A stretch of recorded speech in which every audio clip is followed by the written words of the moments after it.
even to this day, it still bothers me that someone could pick a man over their child and have no problem with it. Even after I told her, he would still have to take me to school. We didn't live in the school district. He would still have to take me to school. He would say inappropriate things. It was so many times I just was like, I should open this door and just jump out. And, you know, maybe a car or run over me. And then I just would not have to deal with this anymore.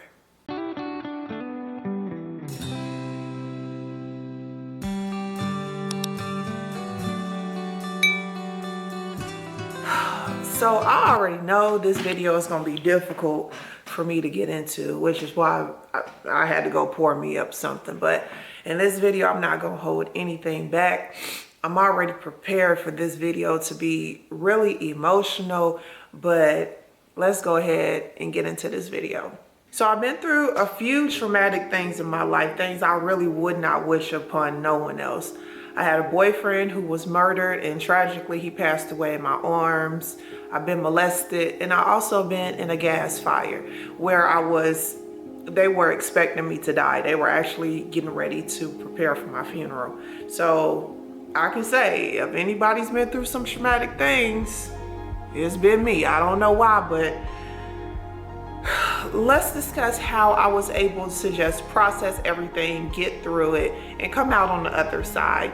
So first things first, I had a boyfriend. We dated for a few years, and he, like I mentioned earlier, he was murdered and passed away in August of 2018.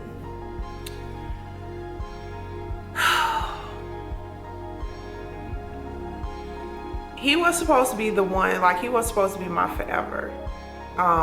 There was supposed to be nobody after him. He was my everything. He was everything I could have ever wanted in a boyfriend.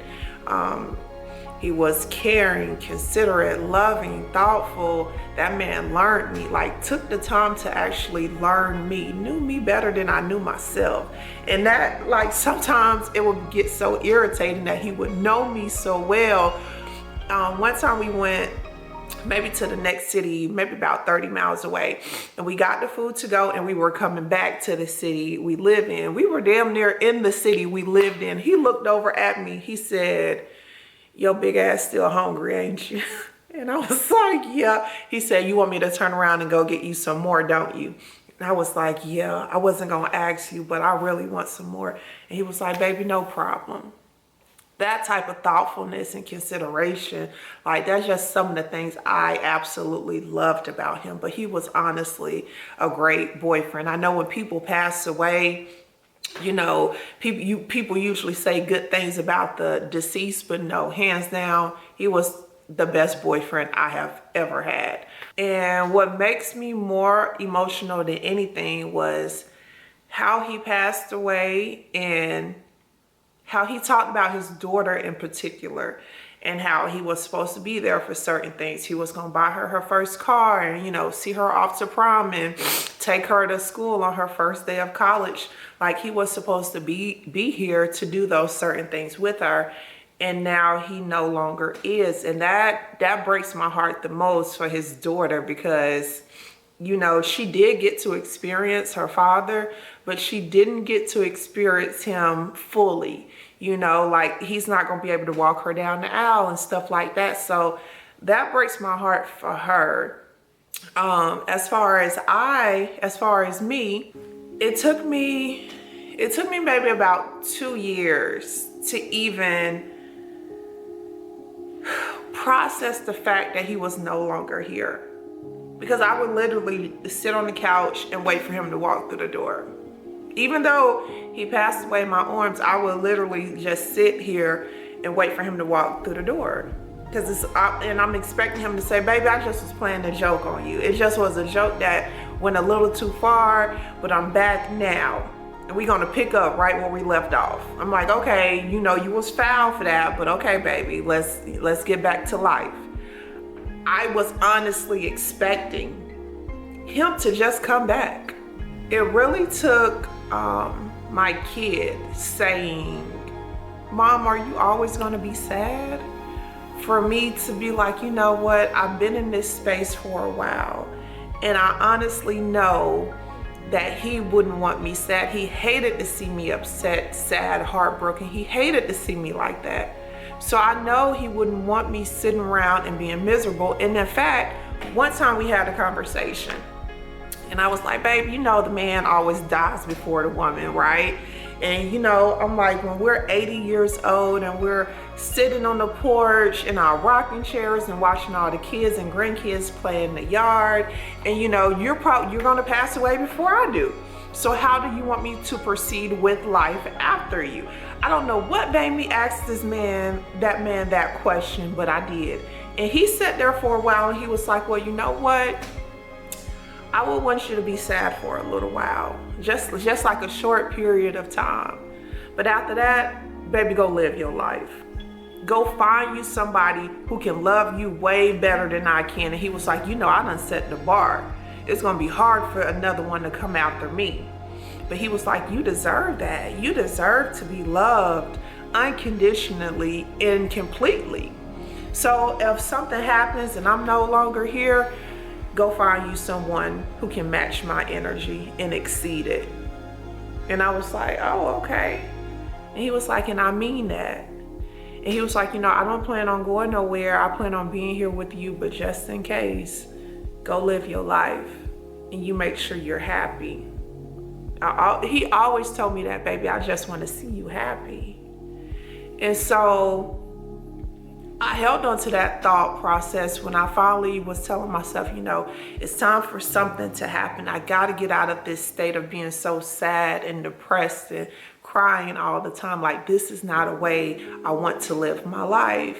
This is not a way I want my kids to see their mother. You know, I'm always crying and bitter. I don't never want to go nowhere. I don't never want to do anything. It even came to a point I wasn't even talking to my kids because I would literally just sit in the bed and cry and wait on him to come back home. And I remember having a talk with God, like, it has to be a reason. I'm still here. I could have easily been gone when he was murdered. We could have been laying there together. But I'm still here, which means I still have some type of purpose left to fulfill in this lifetime. And of course, my boyfriend's death was after my fire. So now I'm looking at it like, if I survived a fire, if I survived being molested, and now I survive, you know, my boyfriend being murdered, it has to be a bigger picture. It has to be something else that I'm still here for. In this realm, on this earth, I still have a to-do list that I obviously need to get done. Even if that to-do list is solely just being the best mother I can be to my kids, then that's what I need to provide them with. I don't want my kids to have a childhood that they have to heal from like I did. That takes them years to grow and get past certain things. I don't want that for my kids.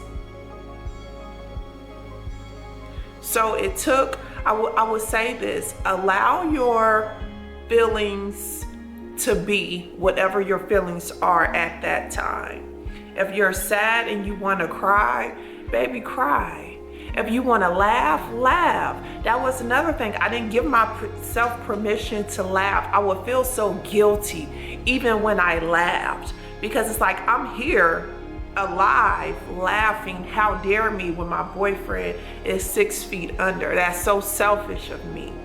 So I wouldn't even allow myself to laugh. But it's more, baby, it's more to this lifetime. Allow yourself to feel whatever emotions you're feeling at the time and work on a clear goal. Whether that goal be, you know, you're going to get out the house, you're going to talk more, talk back, start talking back to your friends and your family. Like, have a clear goal that's at the end of this tunnel so you can go through it and get through it. I promise you, baby, living your life in a miserable way benefits no one. Your deceased loved one would not want to see you, would not want to know that you're here on this earth being sad and miserable and depressed. They would not. They would not. I know, and I don't even need to know them personally to know that they would not want to see you like that constantly. They wouldn't. They wouldn't, baby. They would not.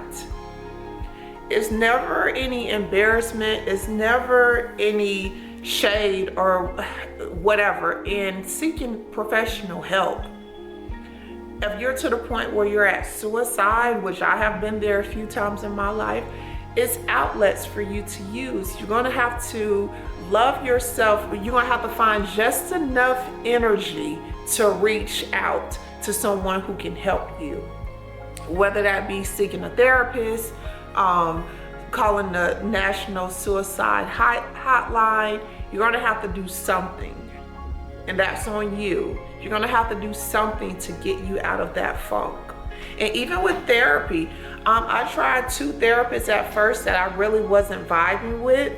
It's not until I got to my 3rd therapist and I told him, I was like, you know what? I've been through a lot. I'm tired of going in circles. I'm tired of repeating these same stories and not getting any results. I'm tired of not being able to connect to my therapist. And I was like, you haven't been through a fire. I doubt if you've been molested. I doubt if you had a spouse that passed away. And I don't want to talk to a therapist who can't relate to me. That man looked me dead in my eyes and he said, who ain't been through nothing? He broke down his whole resume. That man had been through some things. He had a baby, him and his wife, they tried really hard. I'm assuming this was like way before in vitro and things we have today. But him and his wife tried for a long time to get pregnant. They finally got pregnant when the baby was 9 months. She went in to deliver the baby, and they're so excited. The baby was born stillborn. They tried again, the same exact thing happened. And he's telling his wife, I'm less than a man because I can't give you a baby. And she's telling him, I'm less than a woman because I can't carry a healthy baby for you. And he said it really took a toll on their marriage. And it got to the point that they were bickering back and forth. And they were thinking, or they were looking at it like him versus her and not the both of them versus the problem. So it just was a lot of back and forth. And he said their marriage like really suffered. They were able to bring it back. But then he went on to tell me, when he was a kid, he was in a fire and he lost one of his siblings. And also that he had been touched inappropriately. And just, we were able to really connect on a lot of things. And one thing, now mind you, this was like an older white man. He did not have a problem checking me at all. I remember one time I told him, I was like, I'm so tired of fake people and everybody's fake and this and that. And he was like, isn't that fake hair in your head? Baby, I said, you better shut up. It is fake, but that's not what I'm talking about right now. Like, we're on 2 different paths. I need you to get on my page. But just things like that, how he was able to connect with me and joke and laugh and we have a good time, but yet he still helped me work through my problems. It was worth it. So if your first therapist doesn't work, it's okay. You're not going to connect with everyone. Just keep trying because you will come across a therapist who is truly connected and meant for you. Another thing I dealt with was survivor's guilt. After my fire, I could not explain it, but I just felt so guilty for surviving, especially when my doctors are telling me like we were not expecting you to live. I felt so guilty for even existing. At the time, I did not know what it was. I did not know why I was feeling like that. After going through therapy and doing some research of my own, I discovered that it was an actual thing. It's actually called survivor's guilt. And you feel guilty because you survived something that normally you would not have, or most people don't. And so I had to deal with that and process those emotions as well. But I understood then, even if it was a small thought in the back of my mind, that one, I don't want anyone else raising my kids. That has always been a prayer of mine. Lord, let me be here on this earth long enough to raise my kids. And two, it must be some type of purpose for me. Like, I keep going through these traumatic things, but it has to be, it has to be a bigger purpose for me. And I'm going to figure out what that purpose is. So let's talk about being molested, honey.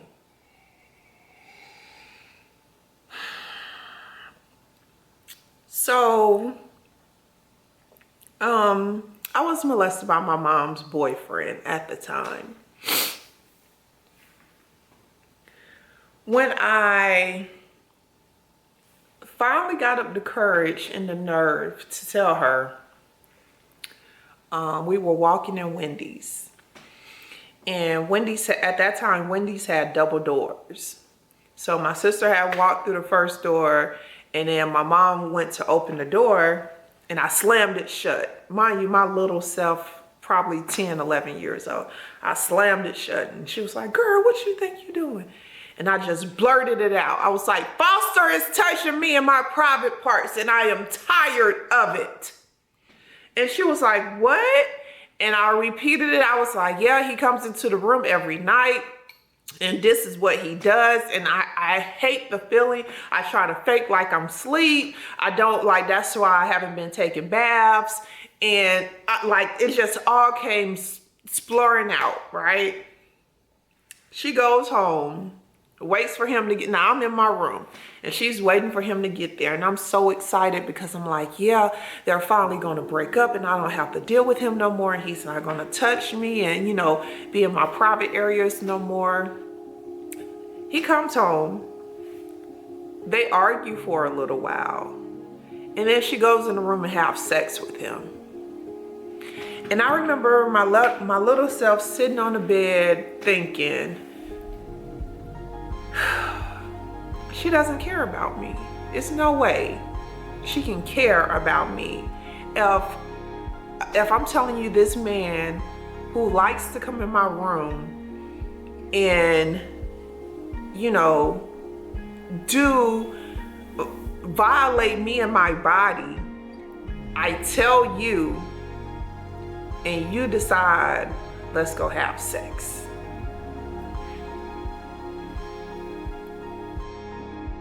I just remember sitting on the bed like, okay, no, she obviously doesn't care about me, or I'm not that important to her. Because how can you get turned on in that entire process? How can you get turned on to it's like, oh, let me go have sex, when this man is violating your child, a child? Like, I don't even think I hit my teens yet. I was literally a child. And it turned you on that much that you wanted to go have sex with him. At that moment in my childhood, I kind of just shut down.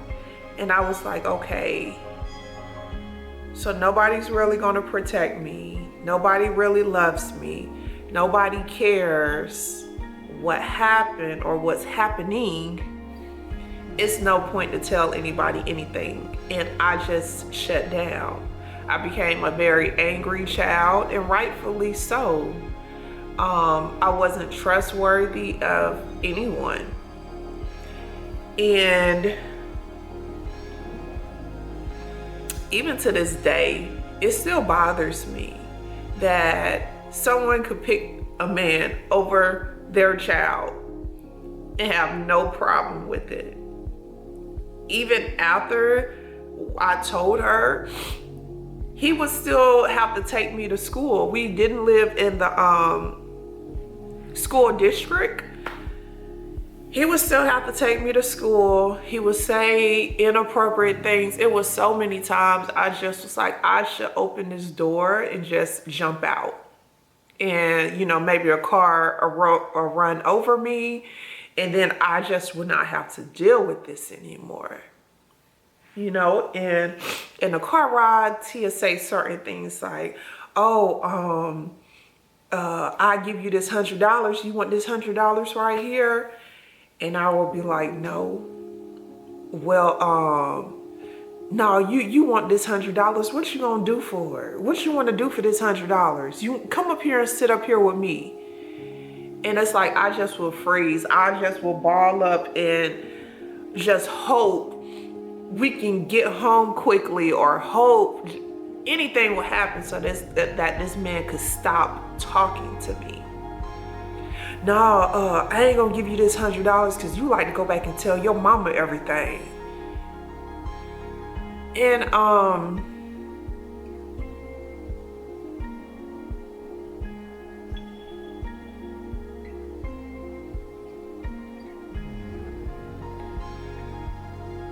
it's just a childhood that I would not wish upon no one. Like no one, no little girl deserves that type of lifestyle. And even though it wasn't the best, like my mom was on drugs, my dad was an alcoholic. So many times people have said, because I told this same story on TikTok, and everybody was like, oh, why you didn't tell your dad?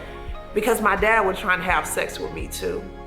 So it made no point to go tell him, because you're walking in the room butt naked with a hard penis on, you know, like it was, or we're posing for a picture. You know how you pose for a picture and everybody kind of puts their hands behind the other person's back, and you're rubbing on my butt. So it was no point to tell him, because I already knew no one cared. I wasn't protected anywhere. No one around me cared.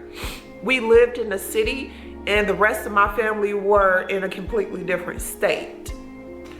One time I did try, I asked my godmother if I could stay with her, and I was like, I promise I'll be good. You know, I won't be any trouble to you. And she was with it. She was like, okay, you can stay. You know, we can see how it goes. And my mom's boyfriend was like, I don't think she should stay. You should make her come, and she shouldn't stay down here. And of course, her stupid tail, my mom was like, oh, well, you're gonna have to come back to Alabama with us. And my godmother was like, no, it's fine. Mind you, I hadn't told my godmother everything that was going on, but she just was like, no, she can stay. It's perfectly fine. Like, I would love to have her here with me. And they were like, no, she ain't staying. She's not staying. So it's like, even when I tried to find an outlet, I didn't. And I just was literally stuck with this man who would give me the evilest, and the most disgusting looks. Like, my heart would literally sink whenever I saw him. And it got to a point I didn't even need to see him. I could feel him when he was in my presence. Anytime he was close, I felt it in my spirit, because he was so evil and grimy and disgusting. Like, it just was the polar opposite of me. So I felt him whenever he was close. And it was so many women. I remember one time in particular, he was a cheater. He always cheated. He always was trying to be with some young girl, somebody's daughter. I remember one time in particular, this woman came to the house, and she knocked on the door, and I answered it, and I told her to come in. I didn't know who this woman was, but I was like, I mean, she looked nice. I was like, you can come in. And she asked me, she was like, is your mom here? And I said, yeah. And she was like, is Foster here? And I said, yeah. And she was like, tell both of them motherfuckers to come out here right quick. I said, okay. By the time she said this, they were both coming around the corner. This woman put two to his head, like one on each side, and was like, tell me you didn't try to do nothing with my daughter. He couldn't say nothing. Baby, she cocked that thing back, and she was like, now beg for your life. And baby, I'm sitting around the corner like, what you gonna do? And because at that moment I'm thinking, if she does something to him, I won't have to deal with him anymore. I won't have that misery no more.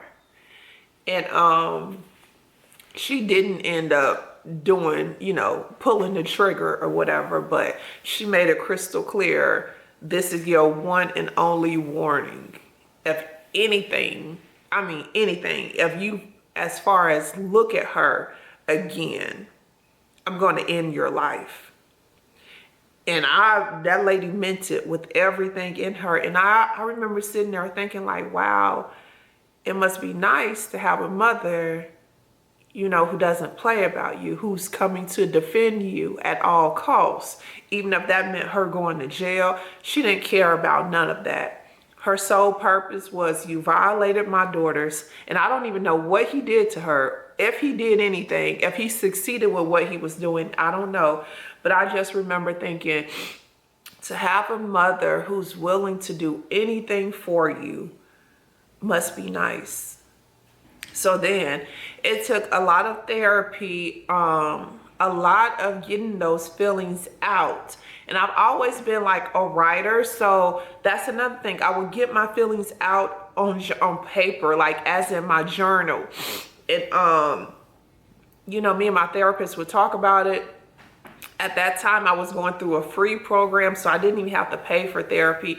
And I was really able to process those emotions, process why I picked the type of man I picked, because the environment that I grew up in, you know, I grew up with my aunties and women around me saying, oh, he's a no good man, but he pays my bills and he's XYZ. So those are the type of man that I went after. I didn't have any standards, you know, when I started dating, because I didn't know it was possible. I didn't know it was okay to have standards. I would be so afraid to even tell a guy no, if it came down to, you know, wanting to have sex, or he wants to go do something in particular that I don't want to do. I was so afraid of ever saying no, that I was always with whatever, even if it was something I did not want to do. Therapy truly helps. That's 1 hour where it's all about you. You can talk about whatever you want to talk about. You can get all of these emotions out. You can start connecting the dots and see, oh, I do this, I behave like this because this happened. And I know in the Black community, we kind of look down on therapy, but child, please, it's 2024. Seek help if you need it. It's absolutely no shame in seeking a professional who have studied human philosophy to understand why you're behaving the way you're behaving. Seek therapy. It's okay. It's perfectly okay to understand yourself more. To have an entire hour where you can just be selfish and talk about you, talk about things that's bothering you, talk about the things that make you happy, talk about the things in your childhood that you're still not over. I still, to this day, don't have any type of relationship with my mother, and I don't want one. A few, like the molestation, that just was like one small thing. It's been so many things throughout my life where it's like, what type of individual are you? I've never desired for her to be perfect, but I did expect her to put forth effort when it came to being a mother. That's it. She was on drugs. Okay, I can get past it. I was violated throughout my childhood and you continued to stay with this man. Okay, I can get past it. Now you have some random woman friend who constantly disrespects me, but you're still friends with her. Okay, I can get past it. But after a while, when somebody has repeatedly shown you who they are, it's up to you to believe them. If you don't take anything else away from this video, take this.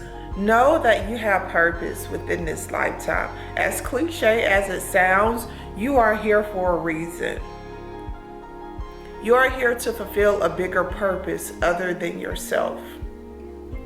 We all go through things. However, when you look back on your life, this circumstance or this situation will be like a small paragraph in your entire book. Don't allow this one thing to define your entire existence. You're going to be doing yourself a disservice if that's the case. Whatever type of help you think you may need, get it. If you've been through something traumatic, I truly hate that it has happened to you. However, you're not alone. You're not the only one, and you will not be the last person that goes through this particular thing. However, don't stop your life at this point, because something tragic did happen to you. Know that it's life on the other side, but you have to be willing to put in the work. You have to be willing to tell yourself, even if you have to put it on repeat mode and tell yourself constantly, like, I'm deserving of more. I'm deserving of eventually being happy. You know, one of the things I feel like I say the most is that it all starts with you. And baby, it truly does. Don't stop your life at this point. Keep going. Keep striving. Figure out your why. You're destined for more. You're destined for greatness. Do not stop here. Okay? Do not stop here.